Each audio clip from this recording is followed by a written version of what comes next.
Welcome students, मैं प्राध्यापक पुरुषोत्तम सुर्वे आपका स्वागत करता हूं अपने सेकंड लेक्चर में। कल हमारा इंट्रोडक्टरी लेक्चर हुआ था जिसमें हमने सिर्फ स्टार्ट किया था केमिस्ट्री को। अब देखिए केमिस्ट्री 1 एंड केमिस्ट्री 2 बेसिक जो है वो थोड़ा बहुत सेम चलेगा 1-2 पीरियड में। उसके बाद हमारा ब्रांच जो है फिजिकल केमिस्ट्री वो टोटली अलग हो जाएगा एंड ऑर्गेनिक केमिस्ट्री का ब्रांच जो है वो टोटली अलग हो जाएगा। तो शुरुआत में हमें कुछ बेसिक डेफिनेशन जो आपने C2 के लेक्चर में भी सुनी होगी वही है, एक बार मैं बताऊंगा आपको लर्निंग हो जाएगी। वही उधर भी हो गई डेफिनेशन, इधर भी हो गई डेफिनेशन, तो आसानी से लर्न हो जाती है।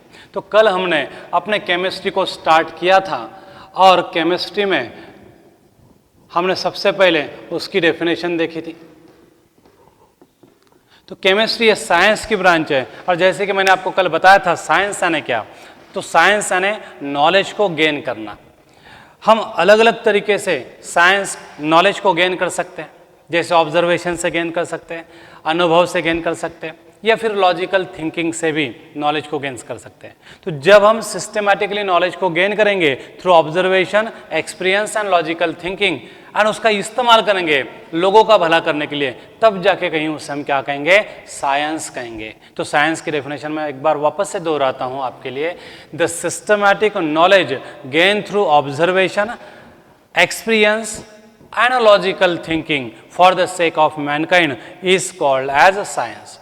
अब इस साइंस के 3 अलग अलग हिस्से पड़ते हैं मेनली, ब्रॉडली। वैसे तो देखे तो बहुत सारी ब्रांचेस है साइंस की, लेकिन हमारे लिए बेसिकली 3 ब्रांच है, फिजिक्स, केमिस्ट्री एंड बायोलॉजी। तो हम उसमें केमिस्ट्री देख लेते हैं। तो केमिस्ट्री की डेफिनेशन C2 के लेक्चर में हो गई आपकी, मैं वापस एक बार दोहराता हूँ। The branch of science which deals with the study of composition, structure, preparation, properties and uses of matter and the reaction in which one form of matter can be converted into another form of matter is called as a chemistry। तो इस तरह से हम chemistry को define कर सकते हैं। अब केमिस्ट्री में हमें मैटर की स्टडी करनी पड़ती है, जैसे कि कल हमने मैटर को देखा है, मैटर की स्टडी हमने कल की है। तो how can we define matter? Anything which has a mass and occupies space is called as a matter। तो ये तो डेफिनेशन हर बच्चे की लर्न रहती ही है, कोई प्रॉब्लम नहीं उसमें। तो मैटर को हमने डिफाइन किया था, anything which has a mass and occupies space is called as a matter। Matter के ढेर सारे एग्जाम्पल दे पाओगे, लेकिन आपको साथ में कुछ ऐसे भी एग्जाम्पल मालूम होने चाहिए जो मैटर नहीं है। फॉर एग्जाम्पल मैं चेयर की बात करता हूँ तो आप झटाफट से बोलेंगे कि सर वो क्या है, मैटर है। मैं पंखे की बात करूँगा, आप बताएंगे आप कि वो क्या है, मैटर है। मैं प्लैनेट्स की बात करूँगा, आप बताएंगे वो क्या है, मैटर है। लेकिन अगर मैं लाइट की बात करूँगा तो what is mean by light? क्या लाइट को मास है? क्या हम लाइट को वे कर सकते हैं? बिल्कुल नहीं। क्या मैंने एक लाइट शुरू रख दिया रूम में और दरवाजे खिड़कियाँ बंद कर दी तो क्या लाइट पूरे रूम में भर जाएगा? और फिर ऐसी सिचुएशन आएगी कि अब लाइट उस रूम में नहीं बैठ पा रहा है और वो दरवाजे खिड़कियां फोड़कर बाहर आ गया, ऐसा होगा? बिल्कुल नहीं, क्योंकि लाइट को मास भी नहीं रहता और लाइट को वॉल्यूम भी नहीं रहता। तो लाइट ये क्या है, नॉन मैटर है, बराबर है। फ्लेम जिसे बोलते हैं हम, फ्लेम ना उसको मास रहता है और ना ही उसको वॉल्यूम रहता है। फ्लेम यानी ज्वाला, अपन जला म्हणतो। तो फ्लेम जो है वो भी एनर्जी का एक हिस्सा है, एनर्जी का एक प्रकार है। तो फ्लेम भी क्या है, नॉन मैटर है। लाइट भी क्या है, नॉन मैटर है। अब मैं बोल रहा हूं साउंड, क्या साउंड को वेट होता है? आपण म्हणतो की त्याच्या शब्दाला खूप वजन आहे, पण तो वेगळ्या अर्थानं म्हणतो, त्याचा अर्थ शब्दांना वजन असते असं नाही। साऊंड जो आहे त्या साऊंडला वजन नसते आणि त्याला व्हॉल्यूम पण नसतो, म्हणजे साऊंड सुद्धा काय, नॉन मैटर है। तो इस तरह से हम मैटर को आइडेंटिफाई कर सकते हैं और नॉन मैटर को भी आइडेंटिफाई कर सकते हैं। जिसको मास और वॉल्यूम नहीं है उसे हम नॉन मैटर बोलते हैं, जिसको मास और वॉल्यूम है उसे हम क्या बोलते हैं, मैटर बोलते हैं। अब इस मैटर को ही पूरे केमिस्ट्री में हमें स्टडी करना है। पूरे केमिस्ट्री में हमें सिर्फ और सिर्फ किस पर फोकस करना है, स्टडी ऑफ मैटर पे। तो मैटर की डेफिनेशन तो हो गई, साथ में हमने नॉन मैटर को भी बता दिया। जिसको मास नहीं, जिसको वॉल्यूम नहीं, उसे हम मैटर नहीं बोल सकते, तो क्या बोलना पड़ेगा, नॉन मैटर। अब आपके बीच में ऐसे भी बच्चे होंगे जिनका रीडिंग बहुत वास्ट होगा, बहुत ज़्यादा रीड करते होंगे, उनको एंटी मैटर मालूम है, ब्लैक मैटर मालूम है, बहुत सारी चीज़ें मालूम है, लेकिन वो हमारे सिलेबस के अंदर नहीं है, तो हम उधर नहीं जाएंगे, भटकेंगे नहीं हम। तो हमने मैटर देखा है, अब मैटर को स्टडी करना है अच्छे से, तो हम उसको क्लासिफाई करेंगे। तो कल मैंने क्लासिफाई भी करके बताया था आपको मैटर को। फिजिकल स्टेट के बेसिस पर मैटर को हम 3 क्लासेस में क्लासिफाई करते हैं, सॉलिड, लिक्विड एंड गैसेस। लेकिन हमें कुछ देर बाद ये भी मालूम हुआ कि मैटर की फिजिकल स्टेट 3 नहीं है, कितनी है? 5 है। एक है बोस आइंस्टीन कंडेंसेट एंड एक है प्लाज्मा स्टेट। ये सारे नाम आपको पता है, बराबर है। तो ये था मैटर का classification on the basis of physical state. लेकिन हमें फिलहाल फिजिकल स्टेट के बेसिस पर जो हमने क्लासिफिकेशन किया है उसमें नहीं जाना है, हमें जाना है classification of matter on the basis of composition. Matter किस से बना है? तो on the basis of composition matter को हम 3 क्लास में क्लासिफाई करते हैं, एलिमेंट्स, दूसरा है कंपाउंड्स एंड तीसरा है मिक्सचर। अब हमें इनकी डिटेल में स्टडी करनी है। तो हम सबसे पहले देखेंगे एलिमेंट किसे कहा जाता है। तो on the basis of composition matter is classified into 3 categories, elements, compounds and mixture. इन 3 के अलावा मैटर चौथे फॉर्म में एग्जिस्ट नहीं होता। मैटर जब भी एग्जिस्ट होता है या तो वो एलिमेंट होगा, या तो वो कंपाउंड होगा, या तो फिर वो मिक्सचर होगा। इन तीनों के अलावा वो और चौथा नहीं हो सकता, बराबर है। तो हम इनको अब डिटेल में स्टडी करेंगे। तो सबसे पहले हम देखेंगे what is mean bye element. अब देखो एलिमेंट को हम कैसे डिफाइन कर सकते हैं। तो आप में से बहुत सारे बच्चे हैं जिनको एलिमेंट को डिफाइन करते भी आएगा, क्योंकि आपने इसकी डेफिनेशन 8वीं कक्षा में की थी। लेकिन वापस से हम देखेंगे क्योंकि हम भूल जाते हैं डेफिनेशन को। हमारे ब्रेन में एक सॉफ्टवेयर है ऑटो डिलीट का। 10वीं हो गई, 10वीं का मैटर गायब, 11वीं के लिए फ्रेश हो जाती है हमारी मेमोरी चिप। 9वीं के बाद 9वीं का मैटर डिलीट हो जाता है, 10वीं के लिए पूरा मेमोरी चिप हमारा खाली हो जाता है। वैसे अब 10वीं के एग्जाम आपने दी है तो आपकी मेंटालिटी अब वापस रिवाइज करने की नहीं है, क्योंकि वो अब इतिहास हो गया। अब आप नए 11वीं के लिए तैयार हो रहे हैं, तो आपकी ब्रेन की चिप जो है हमेशा की तरह क्या है, आज भी खाली है। डेफिनेशन याद नहीं आती या फिर हम याद करना नहीं चाहते हैं, क्योंकि अब हम 10वीं को भुला चुका है। तो ठीक है, हम वापस से देखेंगे एलिमेंट किसे कहते हैं। तो एलिमेंट किसे कहेंगे हम? तो एलिमेंट एक मैटर का फॉर्म है। कैसा फॉर्म है भाई मैटर का? एलिमेंट मैटर का एक ऐसा फॉर्म है जिसे हम कुछ भी करके और ज़्यादा सिंप्लीफाई नहीं कर सकते। मैटर का ऐसा फॉर्म जिसे हम और ज़्यादा सिंप्लीफाई नहीं कर सकते, चाहे आप फिजिकल चेंज की बात करो या फिर केमिकल चेंज की बात करो। केमिकली एंड फिजिकली उस मैटर को मैं और ज़्यादा सिंप्लीफाई नहीं कर सकता, तो वो क्या है? फिर एलिमेंट है। तो how can we define element? The form of element which cannot be further decomposed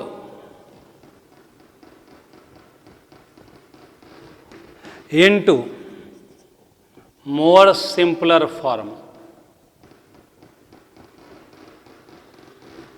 तो ऐसे फॉर्म ऑफ मैटर को हम क्या बोलते हैं? एलिमेंट्स बोलते हैं। या फिर ऐसा भी डिफाइन करेंगे, the simplest form of matter which can not be decompose further into simpler form by any means. तो ऐसे मैटर को हम क्या बोलेंगे? एलिमेंट बोलेंगे। The simplest form of matter which can not be further decompose into more simpler form is called as element. और आज तक हमें 118 एलिमेंट्स मालूम है, 118 एलिमेंट्स हमें मालूम है। इस 118 एलिमेंट्स में से 92 एलिमेंट जो है वो क्या है? नेचुरली ऑकरिंग है। हाइड्रोजन से लेकर यूरेनियम तक क्या है? नेचुरली ऑकरिंग है। एंड 93 से लेकर आगे 118 तक के 26 एलिमेंट्स होते हैं। वो 26 एलिमेंट क्या है? आर्टिफिशियल एलिमेंट्स हैं, मतलब हमने उनको तैयार किया है। क्या हम एलिमेंट को तैयार कर सकते हैं?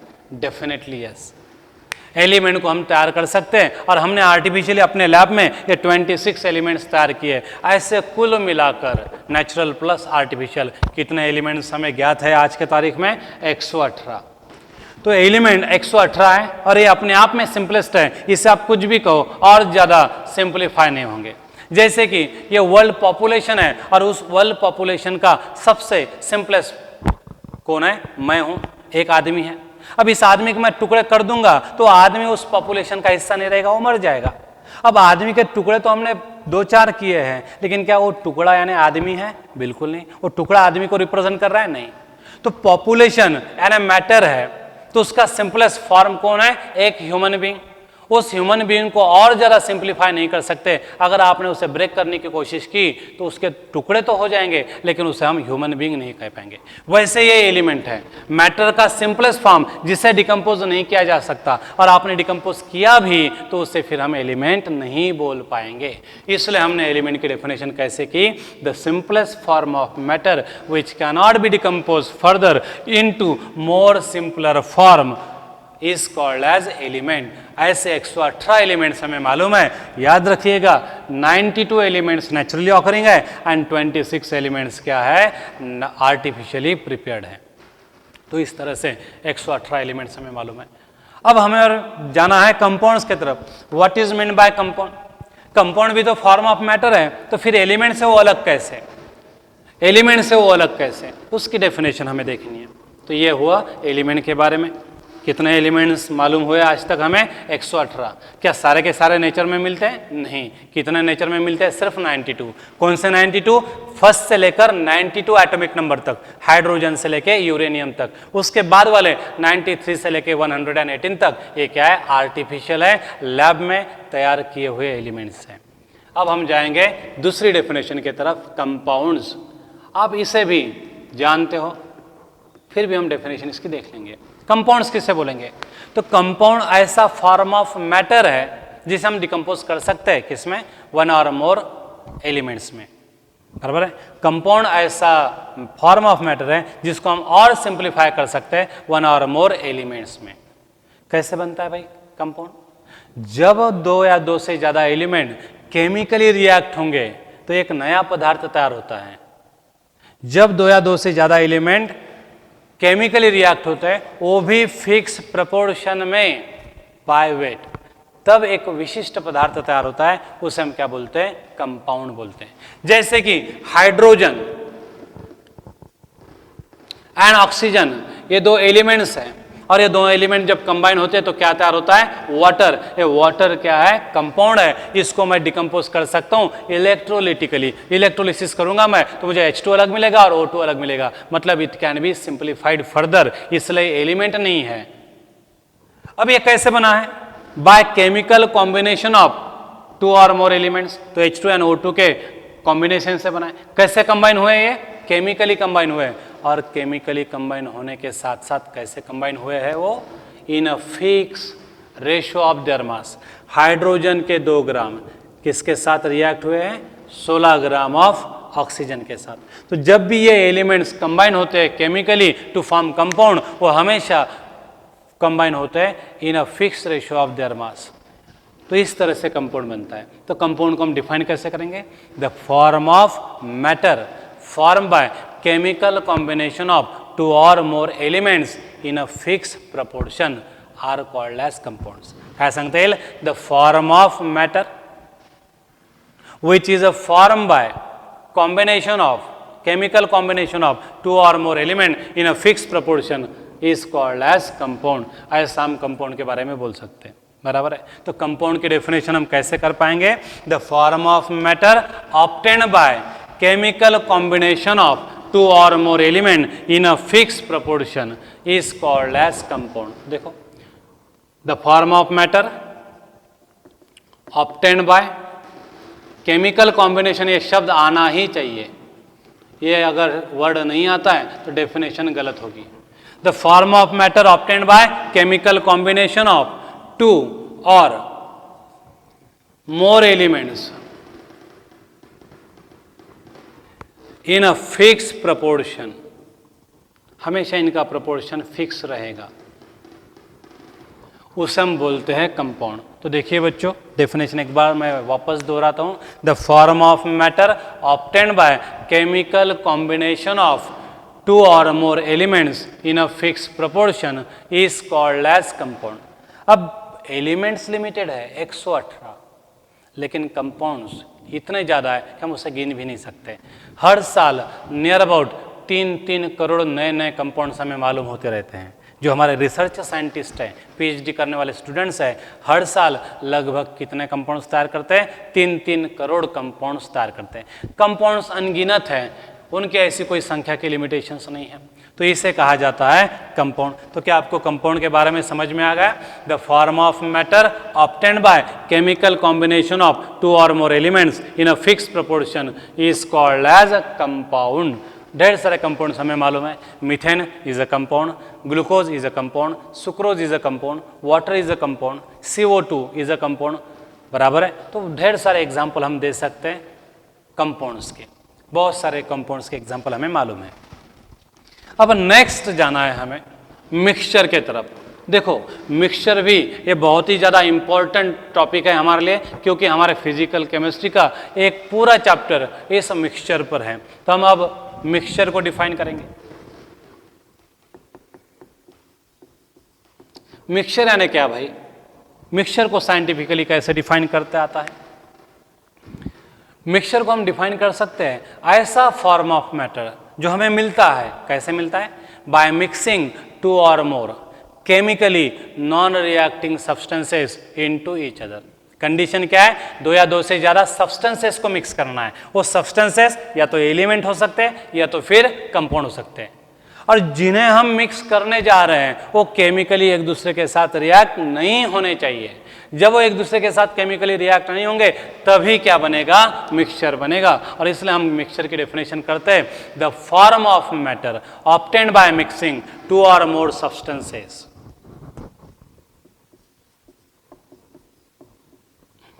The form of matter obtained by mixing 2 or more substances, substances element भी हो सकते हैं या फिर कंपाउंड भी हो सकते हैं, इन 2 or more substances, लेकिन वो 2 or more substances कैसे होने चाहिए?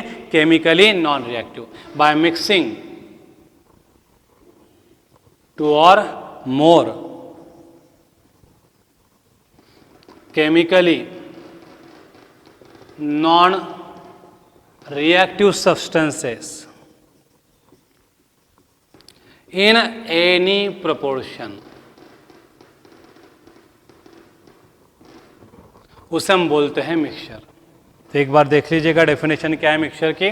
The form of matter obtained by mixing 2 or more chemically non reactive substances in any proportion is called as mixture. तो मिक्सचर का एग्जाम्पल क्या है? तो मिक्सचर का एग्जाम्पल, खाने पीने के एग्जाम्पल हमें बहुत ही ज़्यादा पसंद पड़ते हैं, तो हम भेल का एग्जाम्पल लेंगे। भेल में देखो लाल तीखा होता है, मुरमुरा होता है, अलग अलग पदार्थ होते हैं उसमें, और उनको जब हम मिक्स करते हैं तो हर एक पदार्थ अपनी अपनी आइडेंटिटी के रिटेन करता है। हम भेल बनने के बाद भी आइडेंटिफाई कर सकते हैं, अरे यार ये क्या है? मुरमुरा है, ये क्या है? अलग है। ये अलग अलग पदार्थों को हम आइडेंटिफाई कर सकते हैं। हर एक जन अपनी अपनी आइडेंटिटी रिटेन करता है, वो केमिकली रिएक्ट नहीं होते, उसे क्या बोलते हैं? मिक्सचर। समझो उसमें लाल तीखा ज़्यादा पड़ गया तो भेल ही तैयार होगी, दूसरा कोई और पदार्थ तैयार नहीं होगा, सिर्फ तीखी भेल तैयार होगी। अगर लाल तीखा कम पड़ गया तो कम तीखी भेल होगी, लेकिन उसे भेल ही बोलेंगे। मुरमुरा कम हो गया या ज़्यादा हो गया तो भेल में कोई फर्क नहीं पड़ेगा, उसे हम भेल ही कहेंगे, कोई नया मैटर तैयार नहीं होगा। तो कंपोजिशन बदल भी गया उनका तो कोई फर्क नहीं पड़ता। इस तरह के मैटर को हम क्या बोलते हैं? मिक्सचर बोलते हैं। तो ये लास्ट टाइप है मैटर का, मिक्सचर। तो how can we define mixture? The form of matter obtained by mixing 2 or more chemically non-reactive substances in any proportion is called as a mixture।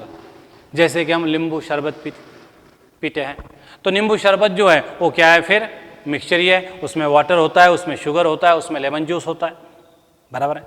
उसमें हम एडिशनल कलरिंग एजेंट भी डाल सकते हैं। तो ये जो है मिक्सचर का एग्जाम्पल है। हमारी ह्यूमन बॉडी जो है वो नंबर ऑफ कंपाउंड्स का मिक्सचर है, तो ह्यूमन बॉडी भी क्या है? एक मिक्सचर है। हमारे आजू बाजू में जो हवा है उसमें CO2 है, उसमें O2 है, उसमें O3 है, ढेर सारे गैसेस है उसमें, तो हवा भी क्या है? एक मिक्सचर ही है।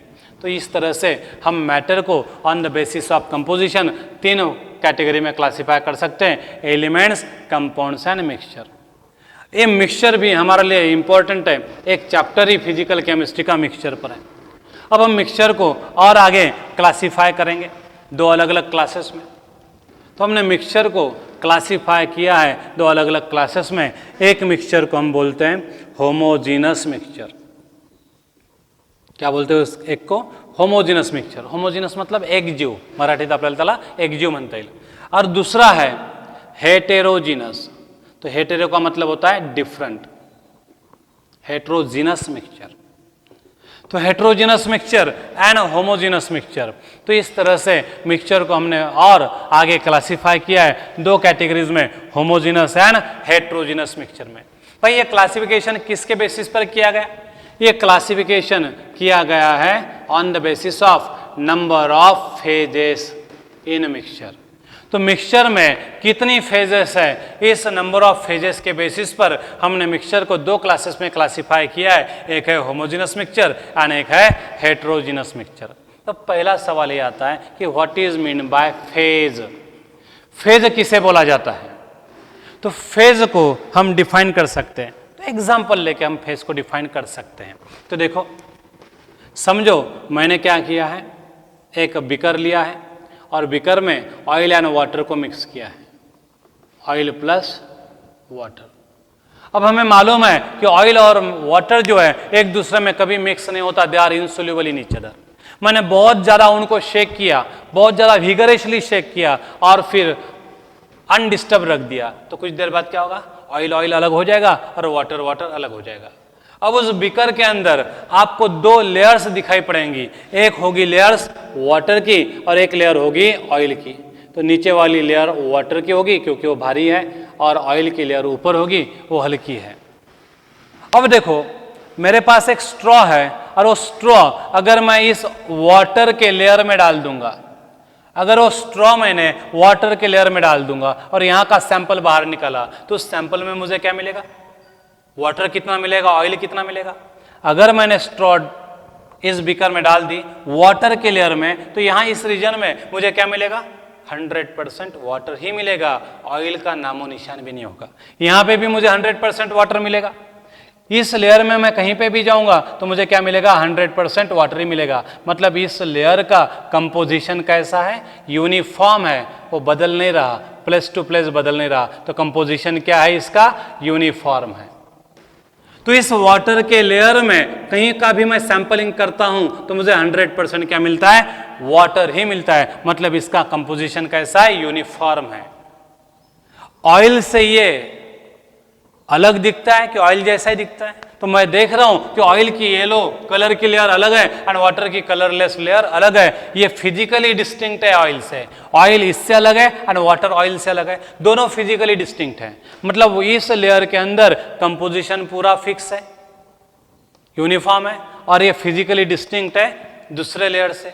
तो ऐसे यूनिफॉर्म कंपोजिशन ऑफ मैटर को, यूनिफॉर्म कंपोजिशन ऑफ मैटर को जो औरों से अलग दिखता हो, औरों से डिफरेंट दिखता हो, उस कंपोजिशन ऑफ मैटर को हम क्या बोलते हैं? फेज बोलते हैं। तो what is mean by phase? The uniform composition of matter which is physically distinct from other is called as phase. और एक खासियत है फेज की, हम उनको मैकेनिकली सेपरेट कर सकते हैं। मैकेनिकली मतलब without using any chemical reaction हम उन्हें मैकेनिकली सेपरेट कर सकते हैं। अगर मैंने इस मिक्सचर को सेपरेटिंग फनेल में डाल दिया, सेपरेटिंग फनेल में डाल दिया तो क्या होगा? यहाँ पे भी वाटर की लेयर नीचे रहेगी और ऑयल की लेयर ऊपर रहेगी। मैं यहाँ पे स्टॉपर को खोल दूंगा तो वाटर नीचे आएगा और ऑयल अंदर ही रहेगा। तो इनको मैं बड़े आसानी से सेपरेट कर सकता हूँ। मतलब वो क्या है? मैकेनिकली सेपरेबल है। तो ऐसा यूनिफॉर्म कंपोजिशन ऑफ मैटर जो फिजिकली डिस्टिंक्ट है, मैकेनिकली सेपरेबल है एंड जिसका कंपोजिशन यूनिफॉर्म है, उसे क्या बोलते हैं? हम फेज बोलते हैं। The uniform composition of matter which is physically distinct from other and mechanically separable is called as phase. अब ऑयल की लेयर में जाएंगे हम। ऑयल के लेयर में मैं कहीं का भी सैंपलिंग करूंगा तो मुझे 100% ऑयल ही ऑयल मिलेगा, कहीं पे भी वाटर नहीं मिलेगा। मतलब ऑयल के लेयर में कंपोजिशन यूनिफॉर्म है, 100% ऑयल 0% वाटर, 100% ऑयल 0% वाटर। तो एक लेयर है जिसका कंपोजिशन यूनिफॉर्म है, जो दूसरों से अलग है एंड मैकेनिकली सेपरेबल है, इसलिए एक फेज हो गई। तो फेज यानी क्या? The uniform composition of matter which is physically different and mechanically separable is called as phase. तो इस तरह से हम फेज को डिफाइन कर सकते हैं। तो क्या आप सबको फेज की डेफिनेशन समझ में आई? एक बार वापस से देख लीजिएगा। The uniform composition of matter which is physically distinct and mechanically separable from other is called as phase. तो मिक्सचर में ऐसी कितनी फेजेस हैं, उसके बेसिस पर से मैं मिक्सचर को दो क्लास में क्लासिफाई कर सकता हूं, homogeneous mixture and heterogeneous mixture. होमोजिनसला मराठीमध्ये काय म्हणू शकतो आपण? एक जीव मिक्सचर सुद्धा म्हणू शकतो, एक जीव मिश्रण म्हणू शकतो। तो homogeneous mixture and heterogeneous mixture, ये मिक्सचर के दो कैटेगरीज है, और वो किसके बेसिस पर हमने क्लासिफाई किया उसे? नंबर ऑफ फेज पे। तो होप आशा करता हूं कि आप सबको फेज की डेफिनेशन समझ में आई होगी। तो क्या है भाइयों फेज की definition? The uniform composition of matter which is physically distinct and mechanically separable from other is called as phase. जैसे कि मैं पानी लेता हूं और उसमें रेत डालता हूं, तो रेत अलग दिखाई देगी और पानी अलग दिखाई देगा। दो फेजेस है उसके अंदर, वो क्या है? हेट्रोजिनस मिक्सचर है। तो जिस किसी मिक्सचर में सिर्फ एक ही फेज होती है उसे क्या बोला जाता है? Homogeneous mixture. The mixture which consist of only one phase is called as homogeneous mixture. Homo का मतलब होता है एक, हेट्रो का मतलब होता है डिफरेंट। तो जिस मिक्सचर में डिफरेंट फेजेस होती है उसे क्या बोला जाता है? Heterogeneous mixture. The mixture which consist of two और more phases are called as heterogeneous mixture. For example mixture of oil and water, इसमें कितनी फेजेस है? दो। Mixture of oil water and sand, इसमें कितनी फेजेस होंगी? सैंड अलग होगा, वाटर अलग होगा, ऑयल अलग होगा, तीन तीन फेजेस है। तो क्या है? हेट्रोजिनस मिक्सचर है। तो जिस मिक्सचर में एक से ज्यादा फेजेस है, दो या दो से ज्यादा फेजेस है, उससे क्या बोला जाएगा? हेट्रोजिनस। और जिस मिक्सचर में सिर्फ एक ही फेज होगी उसे क्या बोला जाएगा? होमोजिनस। भाई एक फेज का मतलब क्या होता है? देखो मेरे पास नींबू शरबत है, मैंने पानी लिया था, उसमें शक्कर डाल दी, उसमें थोड़ा नमक डाल दिया, उसमें लेमन जूस डाल दिया और उनको मैंने थरोली मिक्स कर दिया। अब मैं स्ट्रॉ लेता हूं और ऊपर ऊपर का शरबत पी के देखता हूं, तो मुझे सिर्फ पानी की टेस्ट लगेगी? ऐसा होगा क्या? मैं यहां पे स्ट्रॉ डालकर एक घुट पी के देखता हूं तो वहां पे मुझे पानी की भी टेस्ट लगेगी, लेमन जूस की भी, शुगर की और नमक की भी टेस्ट लगेगी। मैं कहीं पे भी जाता हूं तो मुझे टेस्ट भी एक जैसी दिखाई देती है। ऐसा होता है क्या? नीचे नीचे बहुत मीठा है, ऊपर ऊपर बहुत फीका है, ऐसा होता है क्या? नहीं। हर जगह टेस्ट एक जैसी होती है, मतलब हर जगह पदार्थ कैसे फैले हुए? यूनिफॉर्मली फैले हुए हैं। तो यहाँ पे हर जगह कंपोजिशन एक जैसा है और इसमें कोई दूसरा और यूनिफॉर्म कंपोजिशन वाला मैटर नहीं है। ये अकेला एक ही यूनिफॉर्म कंपोजिशन ऑफ मैटर है शरबत में, इसलिए ये शरबत क्या है? होमोजिनस मिक्सचर है। तो जिस किसी मिक्सचर में सिर्फ एक ही फेज होती है उसे हम बोलते हैं होमोजिनस मिक्सचर, और जिसमें एक से ज़्यादा मतलब दो या दो से ज़्यादा फेजेस होती है उसे हम क्या बोलते हैं? Heterogeneous mixture. ठीक है बच्चों, आज के दिन इतना ही। कल मैं और कुछ डेफिनेशन आपके लिए लेके आऊँगा, तब तक के लिए रुकते हैं। धन्यवाद बच्चों।